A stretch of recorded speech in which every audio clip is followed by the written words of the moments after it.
Hello, welcome to VTS61. I'm your host, Keith. We are continuing our conversation, our discussion about cartoon animation and the differences about it. And I want to kind of keep going on a path. In this video, we're going to kind of look at, kind of back off from the details a little bit, and kind of just try and break down and interpret some of the what I would call the larger macro characteristics or attributes of cartoon animation. And I'm going to use a fair number of examples in this. They're all, it's all from movies or cartoons that characters that but the great thing about, at least in the United States anyways, there is this thing in copyright law called fair use. Education is considered a fair use. So since I'm educating you, we're going to go ahead and look at this stuff, and hopefully nobody sends me any nasty legal grams or anything like that. So anyhow, what I want to try and do is just, like I said, take a look at some of the larger aspects of what cartoon animation is about, and a lot of it is making a difference between what live action inspired, realism inspired type animation. What I have here is, just got the Norman rig and I've got a camera. And what we find in a lot of modern day CG animation is you find a lot of what I would call live action film techniques, live action film concepts and approaches that are being used. The camera staging is a fairly significant thing that is really starting to evolve in a certain direction with computer graphic animation films. Specifically, we were borrowing far more of a live action cinematography, and that's neither good nor bad. I hope I spelled this right. It just is. Okay, so this is not a critique. It's not a complaint. It's just saying, okay, the sky is blue. Okay, so what we're finding is a lot of staging is very much like live action. We're doing a lot of medium close-up shots. We do a lot of kind of filmic, theatrical things that are just more like cinema that we've seen on the live action side.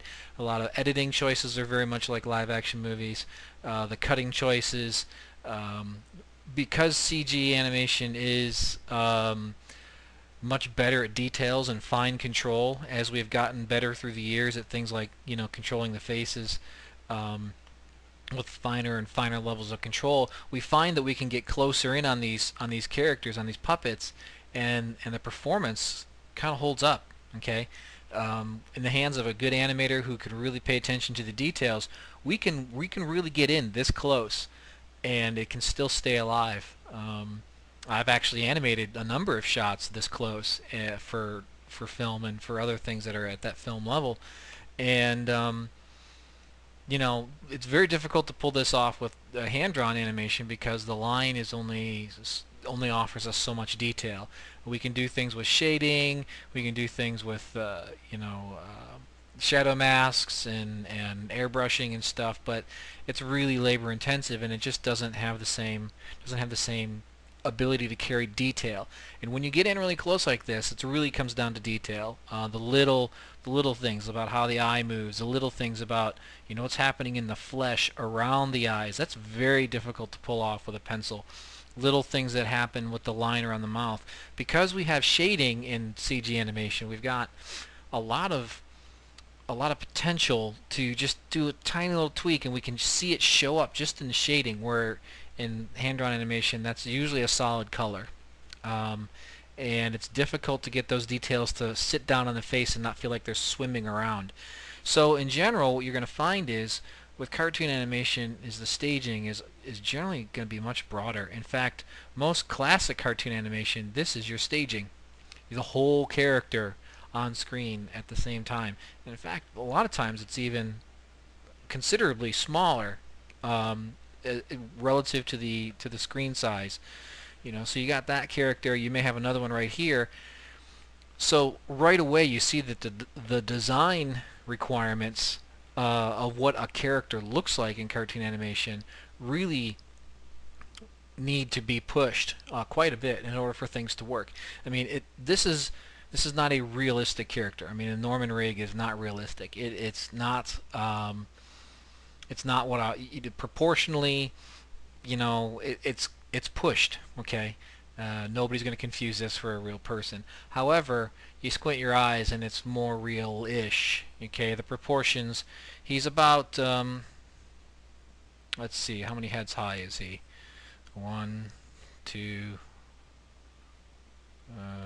three, four, five, six and a half, almost 7 heads high, which is your typical 7 heads high is your typical kind of heroic height.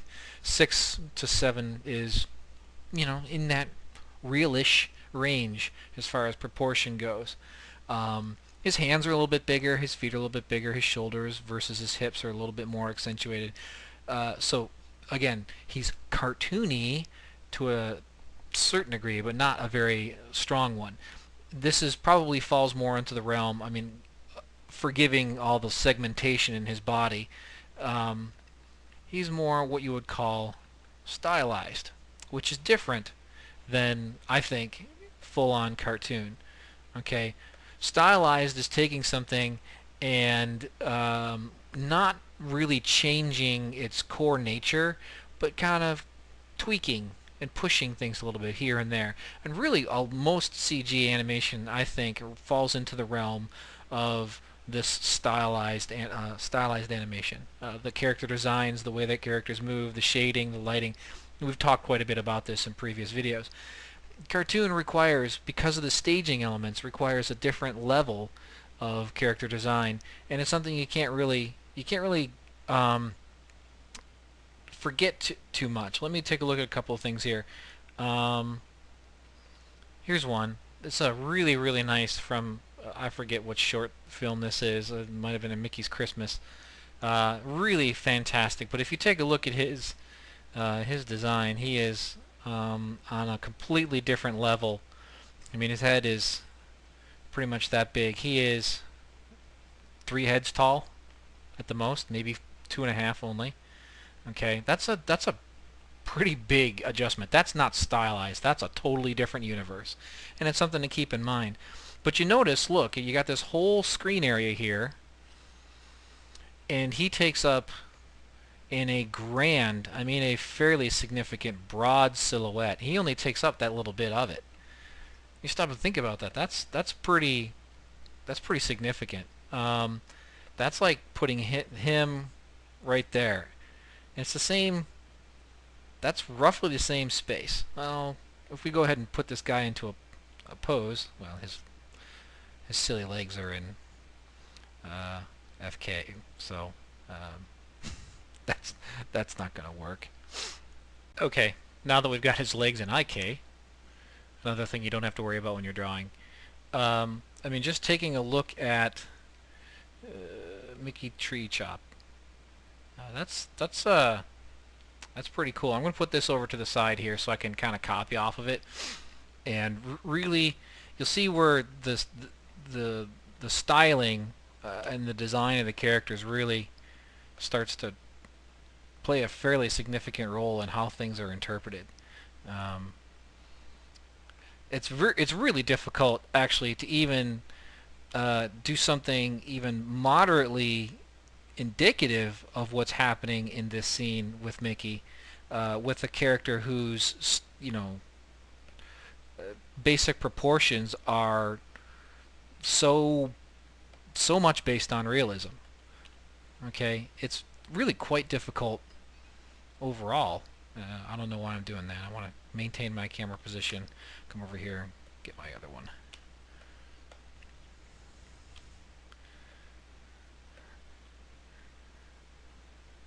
And we start to see where it really starts to kind of fall apart when we can't even get a lot of the stuff to really stretch and push around. Okay, so he's kind of got this line of action here, like so. Take this and kind of pull it over towards the front here.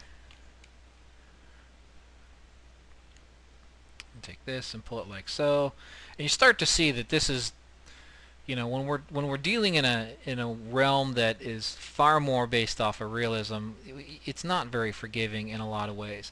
You can kind of get the idea across, and you can find elements of it that are somewhat representative, but I don't think you're really ever going to get exactly what you're after, because just the proportions overall don't work.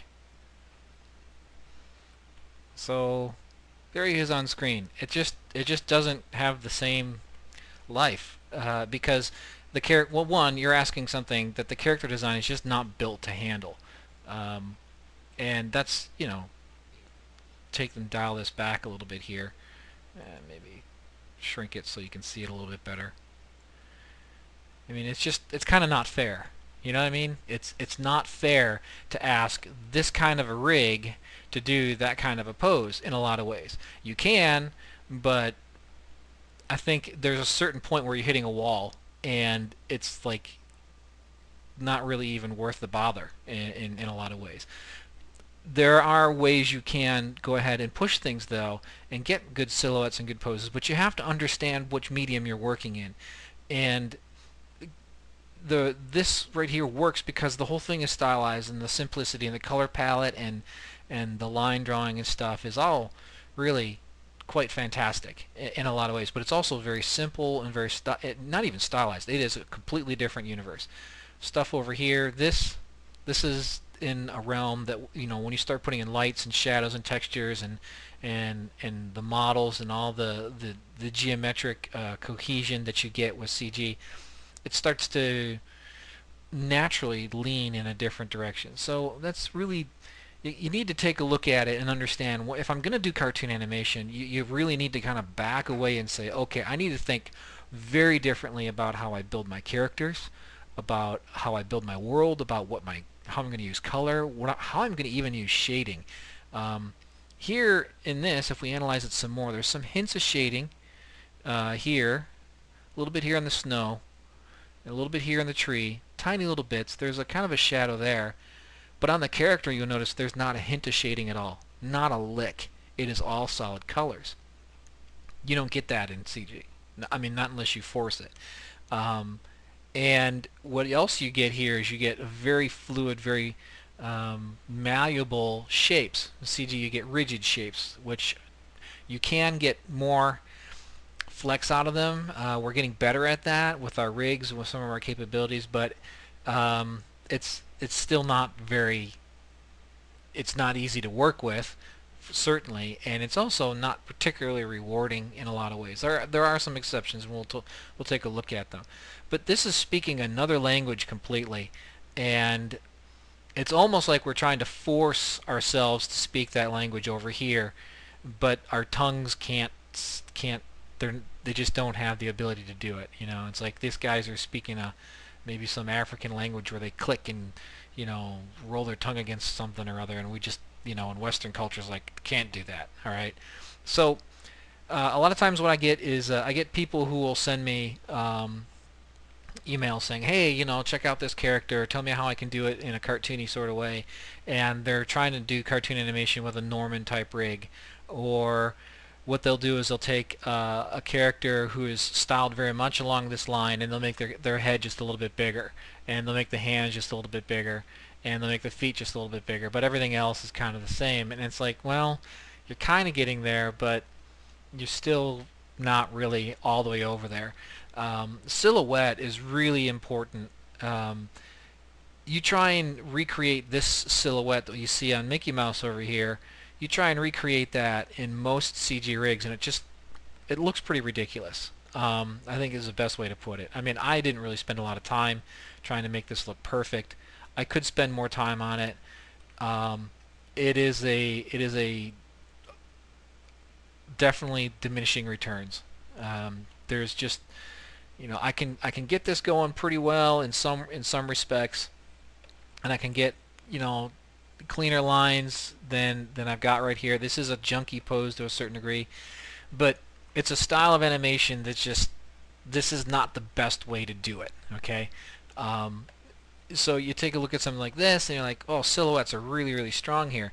We can look at this classic McKimson model sheet for Bugs Bunny, and if we take a look at the Bugs Bunny right here in the middle, take a look at this silhouette that we got right here, which is really, that's fantastic when you think about it, because the line of action that's running through this is just, it's just classic. But the thing is, it's got such great balance. I mean, he's really pushed. His fingers are way out here, and his feet are way back there. And you can sense, you get a sense of the geometry of the character. It's so well drawn. It's fantastically well drawn. But it's also really well balanced. And that's something that, you know, you just don't see a lot of when people try to do cartoon animation in CG. The balance is missing. Even if you take a look at something like this pose right here, where we kind of have the same thing, where not many times you see this sort of real strong push in the posing of the characters, because, you know, again, the design of the characters really isn't that strong. And Bugs Bunny's a kind of a stretched out character. You know, he's taller and more stretched out than Elmer Fudd or Mickey Mouse or Donald Duck, and he's only 4 heads high. I mean, look, he's one, you know, two, three. He's only 4 heads high, and that's not, you know, compared to the six. You try and make this pose on a 6 head high or a 7 head high character, and it really starts to show the limitations of what that design can do for you. So you really need to think in terms of what you're asking your character's design to do. Um, you know, you can move your apartment in a sports car. It's probably not the best way to use a sports car, and it's probably not the best way to move your apartment. Okay, but you can do it. I mean, if you absolutely had to, if you were in no other resources, you had to move from one apartment to another with all your furniture and everything like that, you could use a sports car. You'd take a lot more trips. You would be bolting stuff on the top, you know, with ropes and things that just wouldn't work right. You'd probably ruin the car, likely ruin some of your furniture, and you would have a miserable time in the process. Well, a lot of times what we're doing with CG animation is we're asking, we're trying to move apartments with sports cars.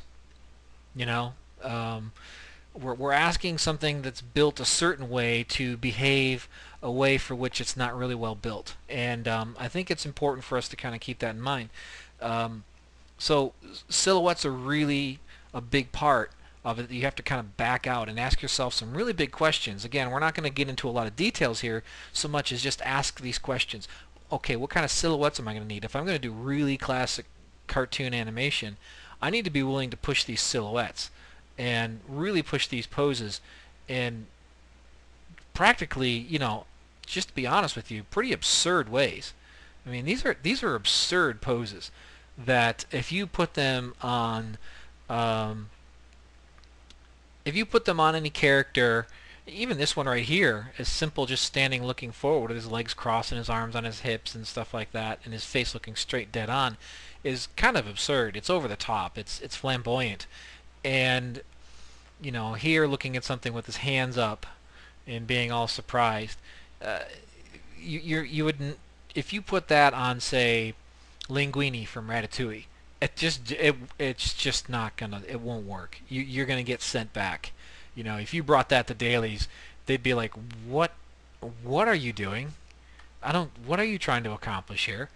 Another model sheet is, you know, here with Mickey, we got some really neat drawings. I mean, the drawings in these things are just fantastic. But you take a look at these poses and these lines of action, asking a typical CG rig to do these things is really difficult.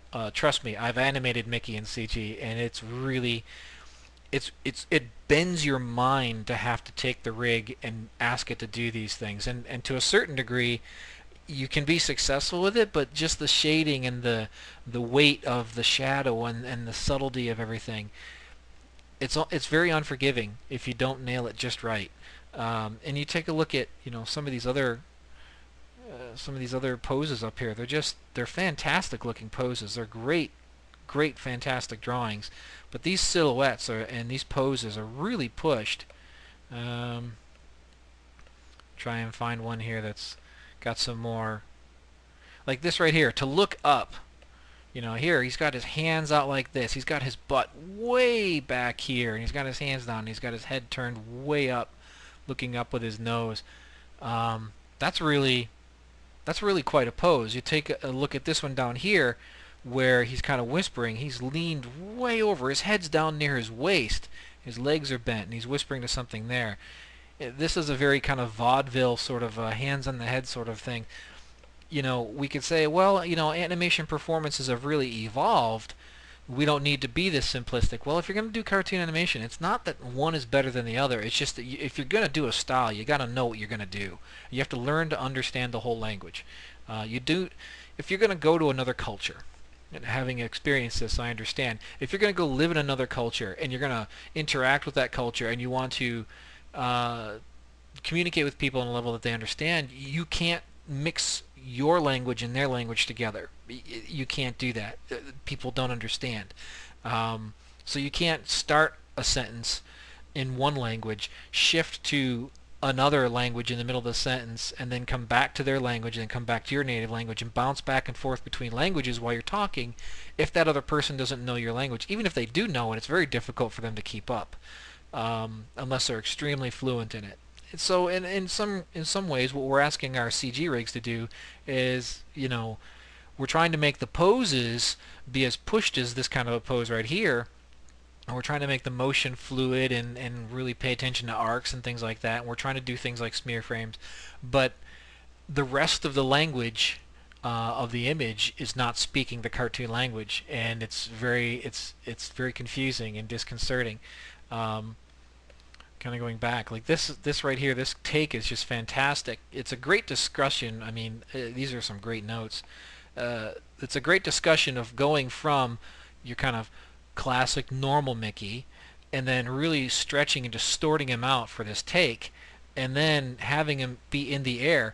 Well, okay, in classic cartoon animation, this was normal and this was normal and this was considered extreme. Okay, in CG animation, we think this is extreme.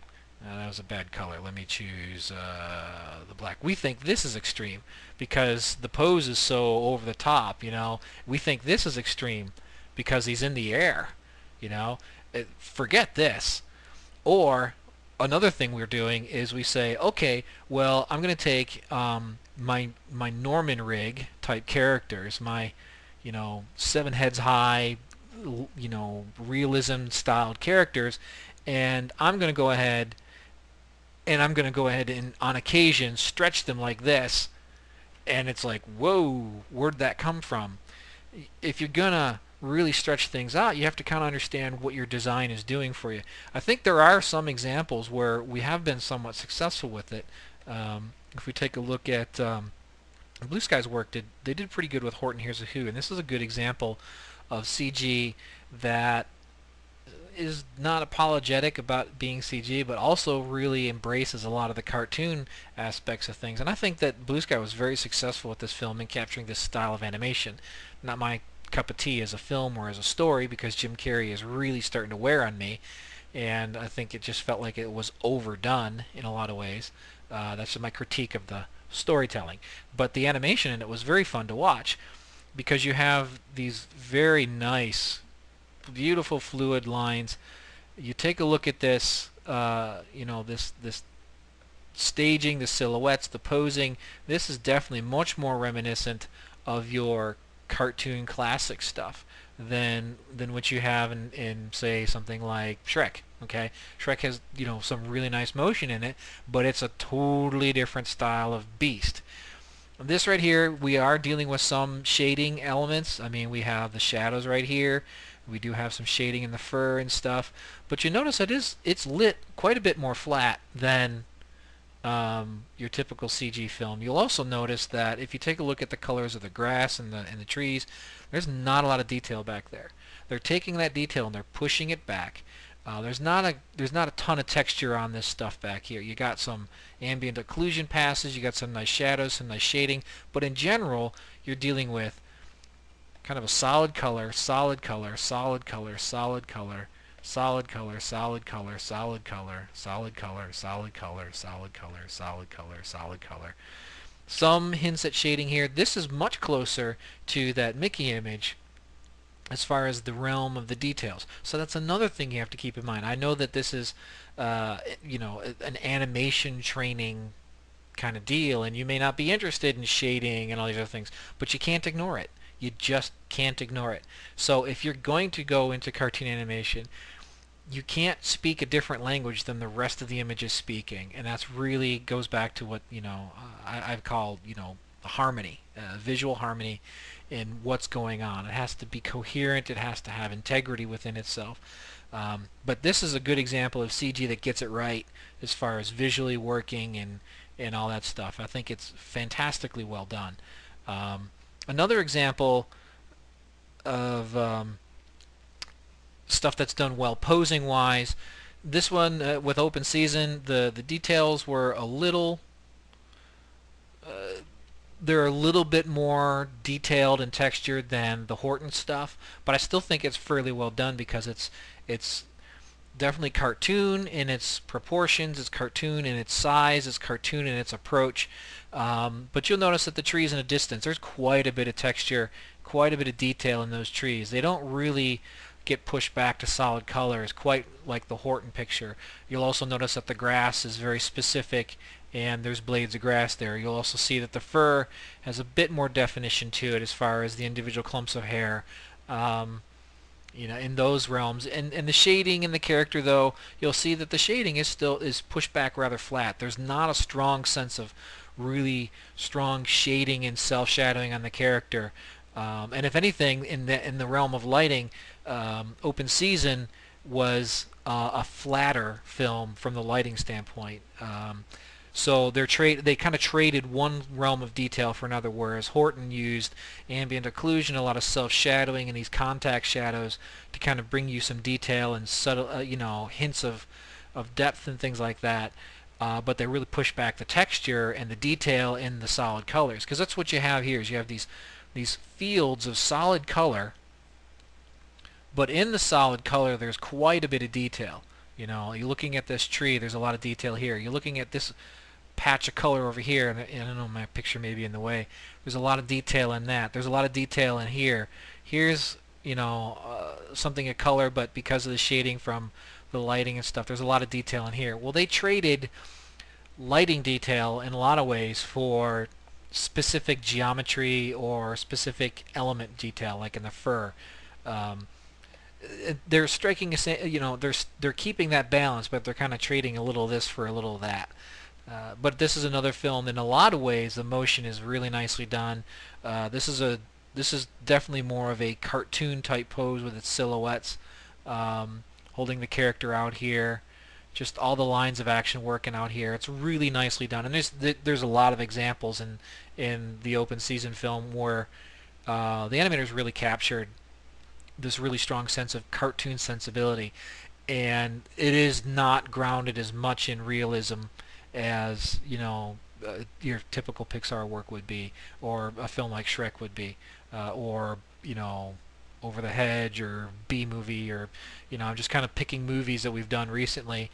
I'm not saying this is better than those movies, because each one has its pluses and its minuses. I'm just saying when you're looking for cartoon examples of cartoon CG done well, we're starting to kind of see where we're getting the hang of it. This Pluto Christmas one, we've kind of taken a look at that. Taking a look at this is another example of just over the top cartoon animation. This expression, you'd be hard pressed to find a rig that can handle that. I mean, the pupils aren't even on the eyeball; they're kind of coming off. The hands and everything are kind of just breaking. You got this bowling ball inside of his shape. I mean, that would be just one nasty rig to animate, to be honest with you. You say you could have fun with it, but it would be so detail tedious that it would be quite difficult, because a lot of what CG is like is more like stop motion than it is hand drawn. We have these puppets that are fairly rigid. We have more flexibility than stop motion has, so in that regard it's like stop motion plus. We have far finer control over the motion than we do with stop motion. but we don't have the fluidity of freedom that we can get away with, with you know hand-drawn animation. This is just some crazy stuff. These are some other great little poses where his head is quite a bit a ways forward of his base, but it works. Don't ask me why. It just does. This right here, you have his waist right here, but the bulk of his weight, I mean the massive bulk of this guy's weight, is way off his base. You put that same type of pose where you take that much of the weight off of the base in a character like like a Norman rig or something like that, and you're really starting to push things to places where it starts to get really kind of awkward to look at. I mean, we could try to make this. It's difficult to even do because it's not like I can just keep his waist down here and get the rest of his body over here. So just the way he's constructed just doesn't lend itself to it very well. And that's getting back to, some of the things I was talking about. But even if we just get him that far forward,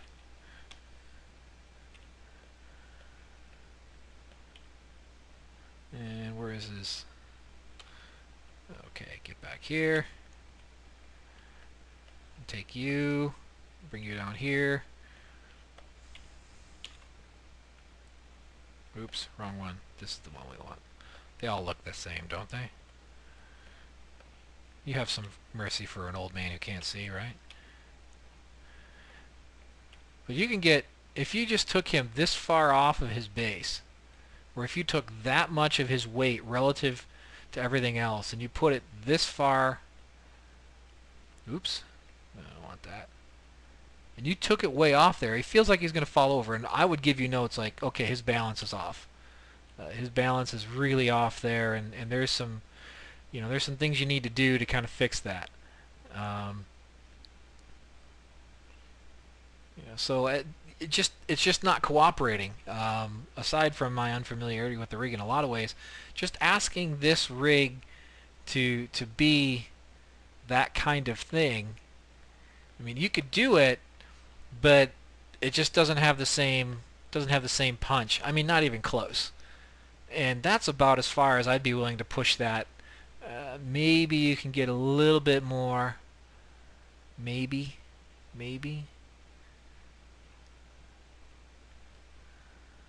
Something, where you get that much weight across there.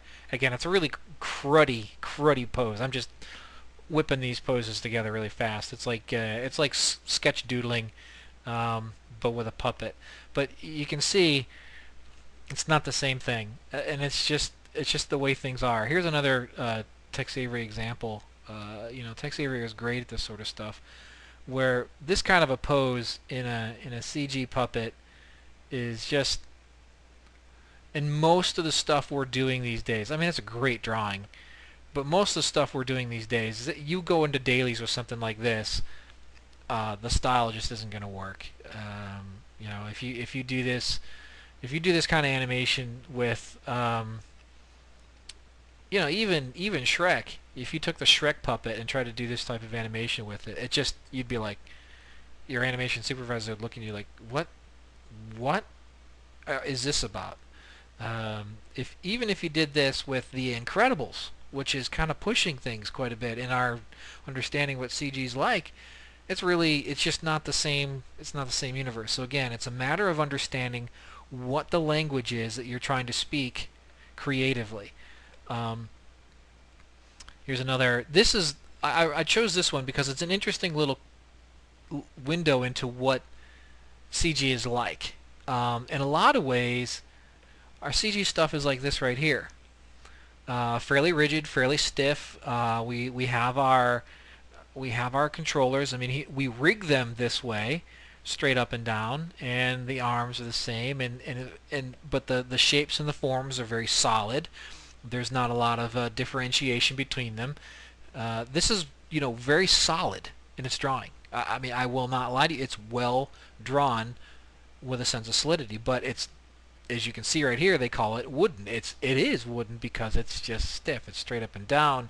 It just doesn't feel like it has any weight or any life. This right here represents about 90% of the CG I see, whether it's professional or student work or my own students that I deal with. This represents a lot of what I see. Whereas this right over here, this is a very conservative, extremely conservative 2D posing over here, and that's really got a lot more push than we're used to seeing in CG. Again, a lot of it has to do with the design. I mean, he's only 2.5 or 3 heads high. You can get away with a lot more. His hands and his feet relative to the rest of the size of his body, he's got, these proportions are cartoon. They're pushed quite a bit. If you look at this, I know this is a color script, and it's just a great example of some things. But just take a look at some of these poses. If we zoom right in on this, and it's not a great example because it's not meant to be studied close up for poses.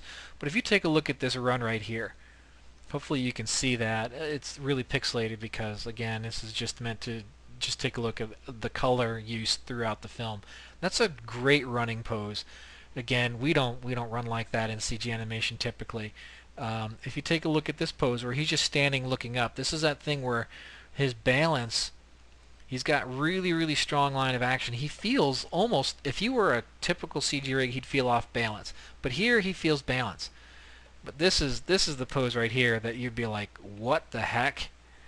That's classic. That's great. I mean, he's nowhere even close to his feet. You take a look where this is where his feet are contacting. How does he keep himself in the air? That's not, by the way, that's not just an in-between drawing. That's a pose. They hold that. Let that sink in for a second. They hold that. That's incredible. That's amazing stuff right there. This here, this is where Jones is genius. Chuck Jones is genius because he contrasts poses like that with poses like this, which are way more dialed back, way more conservative. But even this, in its conservativeness relative to everything else, is kind of pushed for CG. I mean, how many times do we have characters, their elbows way up and their heads turned to the side looking like this, where they're like, I mean, just looking at me do it, you'd be like, huh? So, could you get away with this stuff? Yeah, you could, but you have to be understanding that, so much of everything else plays into it. You take a look at the style of the backgrounds, you take a look at the style of the character, the design, just everything about it. I mean, we don't even see environments like this. I mean, when have you seen a CG film that just does environments like this? Never. Not unless it's an experimental short or a student short. But on the big screen, nah, you don't see it. But you'll see old Disney films, feature films that will employ stylized backgrounds like this. I mean, geez, Sleeping Beauty. It's not too far off from this. Okay, so you got some really interesting possibilities here. But even in the realm of live action, if we take a look at this Norman Rockwell painting, it's one of my favorites. I love it so much. But even this, you take a look at the poses that these people are using, and he's genius. I mean, he's not going for cartoon here, but just take a look. This guy's leaning over. This guy's leaning over. This kid's head points right back. I mean, he's really pushing all of these poses, and they're not real life poses, but they're realistic poses. But even these, so this is kind of a sort of an encouragement to say, just because you're dealing with 7 characters high doesn't mean you have to live with straight up and down. It doesn't mean you have to live with wooden characters or stiff posing. You can really be very expressive even with more realistic characters. So if you're not dealing with a straight up, man, we're doing cartoon animation, we're going over the top, this is like Looney Tunes Reborn. Even if you're not doing that, you want to bring some elements of that information, some elements of that artistry to your craft, then you can draw inspiration from, I mean, study Rockwell. I mean, his stuff is, his poses are fantastic. He's really good at his posing. His brushwork's amazing. If you ever see a Rockwell painting in person, you'll be like, ugh. I know he's kind of derided in a lot of schools, but I think he's really just fantastic at what he does. and he's really good at capturing some elements of this artistry and bringing it to the modern, or to the mundane, to the everyday, you know, normal looking stuff. So that's an example for you to look at there. This right here is another example of a Disney character who's just a classically designed, over the top cartoon character. If you're gonna, but here's the other thing: is I've seen CG characters who are, you know, well, I haven't seen many that are as appealing as this guy, because this guy is about as appealing as it gets. This is probably one of the most appealing characters I've ever seen, ever. Period. I love him. He's fantastic, and but I've actually seen people try and animate a character styled like this in the more typical realism fashion, and it feels dead. It doesn't feel like it works at all because you're again mixing languages, and if you put it in a world that is very much like a miniature stop motion set, it's still there's something just doesn't, the pieces don't blend together. So I mean, even taking a look at this pose right here, I love this pose. This is just, you want to talk about a guy who's just happy to have found something. This pose right down here is probably, it's probably one of my favorite drawings that I have. I mean, I got hundreds and hundreds and hundreds of these like model sheets and animation notes and things like that that I study and I've learned and people have shared with me, or I've downloaded from people's blogs or whatever. The internet, man, you guys got it so good now. Man, when I started, you couldn't find this stuff no matter what. But that's such a great drawing. It's a fantastic drawing. It's also really in the realm of who this character is. It's fairly conservative in its posing and its silhouette and stuff. But if you take that same pose and put it on Mr. Incredible, it looks kind of corny. It looks kind of like, eh. Again, different languages, different styles, and different cultural expectations of one versus the other.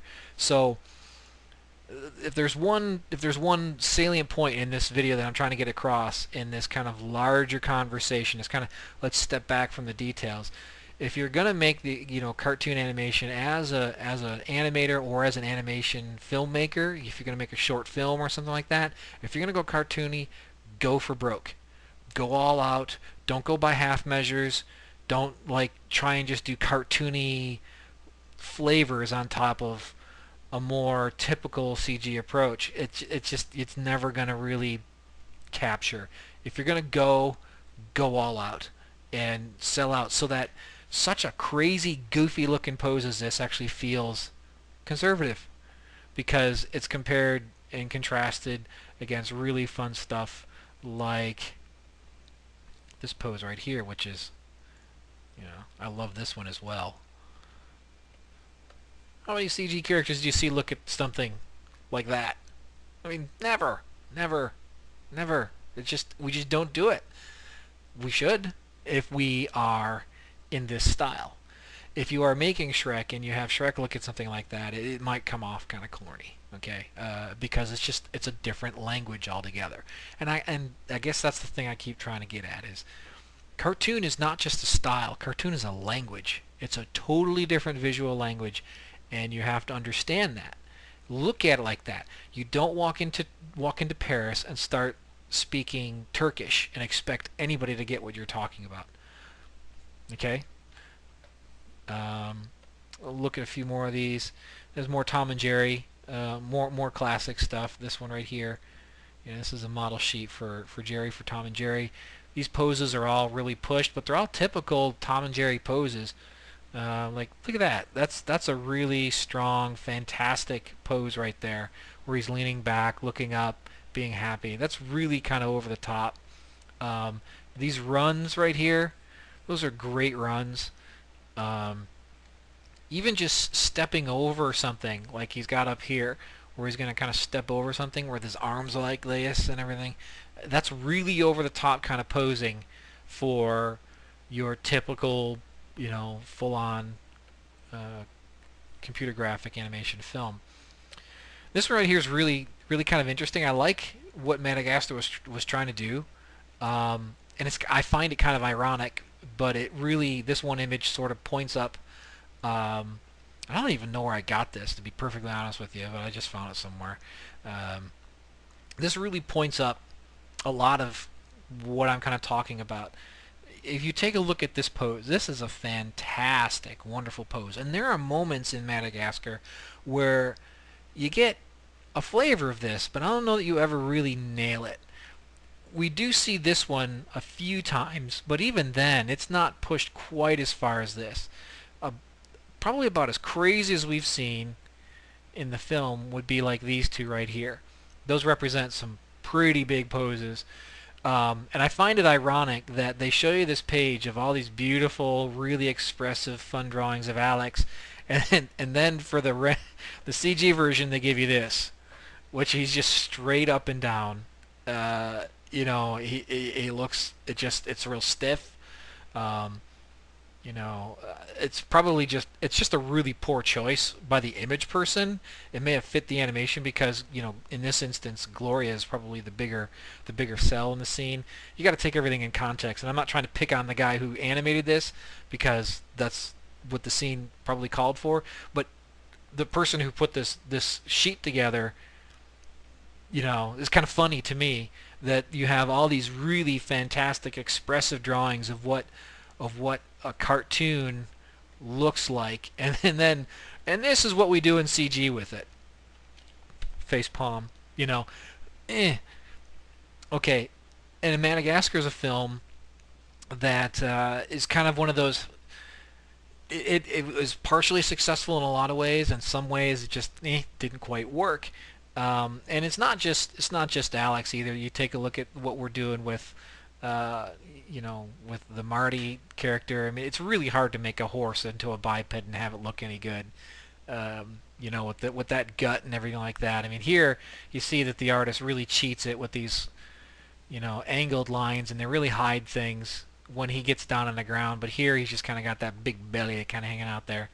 Um, this one right here, this character, he just kind of looks like a stack of lumber in this pose. Again, it's another weird image choice to show strong posing for a character. Again, the animator did the shot the way they're supposed to do the shot, but it's just a weird choice by the person putting together whatever this is. And even here, looking at Glorious, it's just such a great example of what you can do with cartoon animation, where you have these beautiful swirly, comma-shaped lines that are a great contrast to these, much more angular features of these other guys. It's really neat, and you catch some of that here, but CG just sometimes it's kind of like it kind of gets there. And I'm trying to be fair to Madagascar. It came out about 6 years or 7 years ago, so we've made strides since. And this was like the first real push by anybody on a big screen to try and capture this stuff. And it's like we're kind of having to relearn it and reinterpret it and try to bring it in.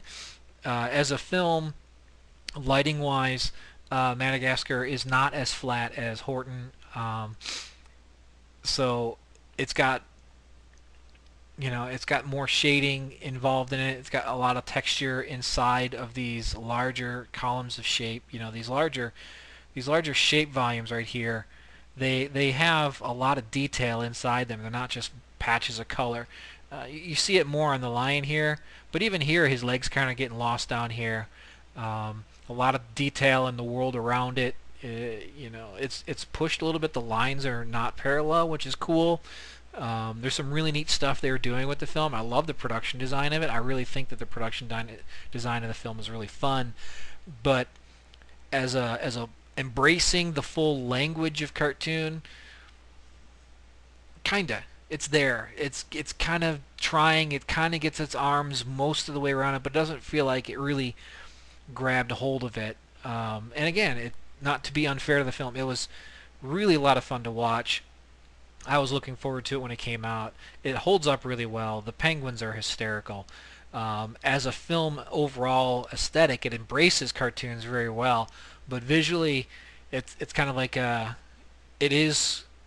You can see it as an evolutionary step of us kind of grasping as a culture, as a CG industry, us grasping what cartoon animation could be and trying to find a way to express it inside this world that for 20 some odd years has been defined by how much it can emulate and ape realism. So it was a great first effort, and I thought really for the time was quite revolutionary, opened a lot of eyes. I think a film like Madagascar made a film like Horton Hears a Who possible, stylistically, animation wise. So it's really some fun stuff in there. And this is getting back to Mickey though. This is just your classic, think in terms of what can be pushed. This right here to us is pushed. This to the old guys was, they called that normal Mickey. So embrace the language, back away. If you're going to do cartoon animation, really think in terms of how does it fit with everything else in the scene. Don't just focus in on motion. Don't just focus in on the details. I mean, you have to eventually pay attention to those things and craft them with a lot of skill and a lot of attention. But don't get tunnel vision in on just one attribute and think that that's enough to carry something from the realm of the more typical realism into the realm of cartoon language. Um, you know, Speaking English with a French accent is not speaking French. It's speaking English with a French accent. Okay, so cartoon animation is a totally different language. It's not your own language with a foreign accent. Okay, it is a totally different language. And visually, when we understand that, when we embrace it, it opens our eyes to see just what we have to do to make it work. Okay, so that's this one right now. What we're going to do next is we're going to get into variable timing of things, frame rates, mixing things up, doing stuff on ones, some on twos, some on threes and fours, and really kind of digging in and getting back into the details of things and breaking down, well, why does that work and why would you do that? I'll have a scene that I'll pick through and kind of show you why I made the choices I did to do some things on one, some things on two, some things on three, some things even held 4, 5, 6 frames, and why you mix them up and why that's really kind of difficult to do in CG because the system is not built to handle it. So we're going to get into that next month, and I think you'll find that pretty interesting when we get down into the details, the nitty-gritty of how it works. This, again, I kind of wanted to bump back out to a mountaintop view, talk about it, because I didn't want to get sucked down into the details and have everybody think, oh, it's just getting all the details right. It's more than that, okay? So anyways, I hope you enjoyed it, and we'll see you next time.